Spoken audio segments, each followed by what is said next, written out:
أعوذ بالله من الشيطان الرجيم بسم الله الرحمن الرحيم قالوا يا شعيب ما نفقه كثيرا مما تقول وإنا لنراك فينا ضعيفا ولولا رهطك لرجمناك وما أنت علينا بعزيز قال يا قوم أرهطي أعز عليكم من الله واتخذتموه وراءكم ظهريا إن ربي بما تعملون محيط ويا قوم اعملوا على مكانتكم إني عامل سوف تعلمون من يأتيه عذاب يخزيه ومن هو كاذب وارتقبوا إني معكم رقيب ولما جاء أمرنا نجينا شعيبا والذين آمنوا معه برحمة منا وأخذت الذين ظلموا الصيحة فأصبحوا في ديارهم جاثمين كأن لم يغنوا فيها ألا بعدا لمدين كما بعدت ثمود صدق اللہ العظیم۔ سورہ ہود آیت نمبر 91 سے 95 تک کی تلاوت کی گئی ہے۔ پہلی آیت کا ترجمہ یہ ہے کہ انہوں نے کہا کہ شعیب جو تم کہتے ہو اس کا بہت سارا حصہ ہماری سمجھ میں نہیں آتا، اور ہم تو دیکھتے ہیں کہ تم ہم میں کمزور ہو، اور اگر تمہاری برادری نہ ہوتی تو ہم تم کو پتھر مار مار کر ہلاک کر دیتے، اور تم ہم پر کچھ باری نہیں ہو۔ ہماری بات یہ چل رہی تھی کہ شعیب علیہ السلام الگ الگ انداز سے اپنی قوم کو سمجھا رہے تھے۔ جب قوم سے کوئی جواب نہیں بن پڑا شعیب علیہ السلام کا، تو پھر آخری اسٹیج پر پہنچ گئے اور قوم نے کہا کہ شعیب تم یہ جو باتیں کرتے ہو کہ سارے معبودوں کو چھوڑ کر ایک کی عبادت کریں، ناپ تول میں کمی بیشی نہ کریں، لوگوں کو ان کا پورا پورا حق دیں، یہ ساری باتیں ہماری سمجھ میں نہیں آتی۔ اور آگے فرمایا وَإِنَّا لَنَرَاكَ فِينَا ضَعِيفًا، اور ہم دیکھتے ہیں کہ تم ہم میں بہت کمزور، یعنی تمہارے پاس نہ کوئی جماعت ہے، نہ کوئی ایسی پارٹی ہے، نہ پاور ہے، ایک کمزور سے انسان ہو تو ہم یہ پاور والے لوگ آپ جیسے کمزور کی اتباع کیوں کریں، تمہارا کہنا ہم کیوں مانیں؟ سیدھی سی بات ہے کہ کمزور لوگ پاور والوں کی اتباع کرتے ہیں، ان کے پیچھے چلتے ہیں، طاقتور لوگ کمزوروں کی بات تھوڑی مانتے ہیں۔ تو انہوں نے کہا کہ آپ تو کمزور ہیں، آپ کے پاس کوئی جماعت، کوئی پاور، طاقت نہیں ہے، تو ہم کیوں مانیں؟ اور آگے وَلَوْلَا رَهْطُكَ لَرَجَمْنَاكَ، اگر تمہاری برادری نہ ہوتی تو ہم تم کو مار ڈالتے۔ شعیب علیہ السلام کا خاندان بڑا تھا، اس لیے لوگ رکے ہوئے تھے کہ ہم شعیب علیہ السلام کو تکلیف پہنچائیں گے تو ان کے خاندان والے ہم سے لڑیں گے۔ اور جیسا آگے ہم نے سنا تھا کہ لوط علیہ السلام کے واقعے میں کہ جب وہ فرشتے آئے تھے عذاب کے خوبصورت لڑکوں کی شکل میں جو کہ مہمان تھے، تو لوط علیہ السلام نے اس وقت اپنے آپ کو بہت بے بس محسوس کیا، اور اس وقت یہ بات کہی تھی لوط علیہ السلام نے لو ان لی بکم قوتا او آوی الی رکن شدید، کہ کاش اگر میرے پاس طاقت ہوتی تو تمہارا مقابلہ کرتا، یا میں کسی مضبوط جماعت کی حمایت میں چلا جاتا، ان کی پشت پناہی مجھے حاصل ہوتی مضبوط لوگوں کی۔ تو حضور صلی اللہ علیہ وسلم نے فرمایا تھا کہ اللہ تعالیٰ رحم فرماوے لوط علیہ السلام پر کہ انہوں نے مضبوط سہارا طلب کیا۔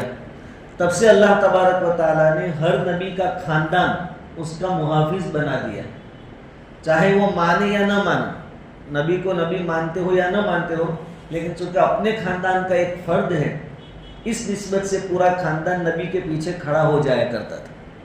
تو شعیب علیہ السلام کے معاملے میں بھی یہی مسئلہ تھا